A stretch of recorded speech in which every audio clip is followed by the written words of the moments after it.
All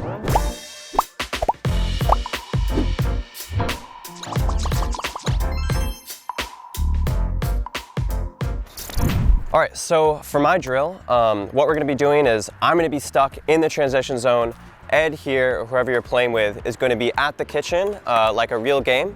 I'm gonna be in the transition zone or no man's land, and all I can do is reset the ball. So I'm stuck there, and all I can do is reset the ball back into the kitchen. I can't drive, I can't counter punch.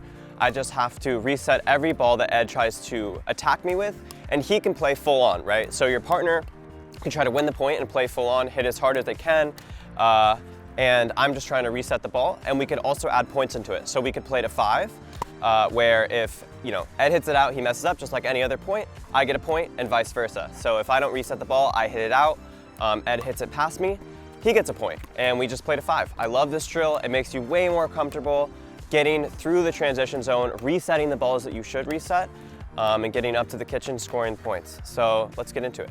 All right, so Ed's gonna hit it, and I'm just gonna try to reset every ball. I can still move my feet a little bit, but I just can't make my way up into the kitchen. So I'm moving, so I have a nice shot, nice comfortable shot in my green zone, but I'm just trying to reset every ball back in the kitchen. Yeah, you can hit it hard at me. I need to take it out of the air sometimes. And I'm just stuck. And this way I get so comfortable. Oh, that was high. Okay. Let me get away with it a little bit. I get so comfortable in this zone, so when I have to be here, I feel okay. Basically what I'm looking for is whether I'm gonna take the ball out of the air, and when I'm resetting the ball, instead of having my paddle out in front, super far in front with a tight grip, I have a softer grip, probably like, I'd say 5 or 6 out of 10, maybe 5 out of 10. And what I'm doing is having soft hands close to the body. Ed already has some pace. He's at the kitchen, he's gonna be hitting down on the ball. So he already has pace on the ball. All I need to do is absorb that pace, reset it back into the kitchen. What helps a little bit with that, but I wanna caution against too much, is having a little bit of backspin. So cutting the ball just so slightly to have it nicely fall into the kitchen, soft hands close to the body. That's what I'm looking for when I'm hitting a volley out of the air.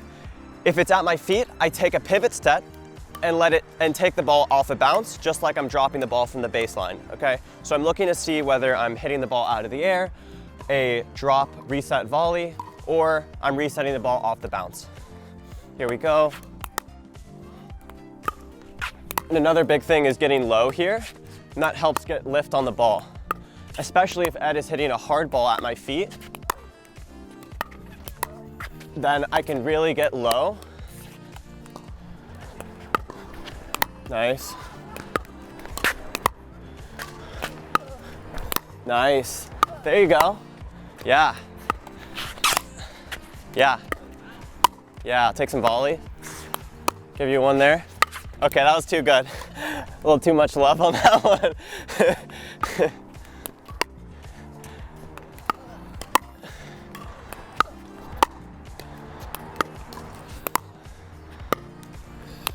And I'm just stuck here. I'm glad I could demonstrate that, having Ed hit me those balls.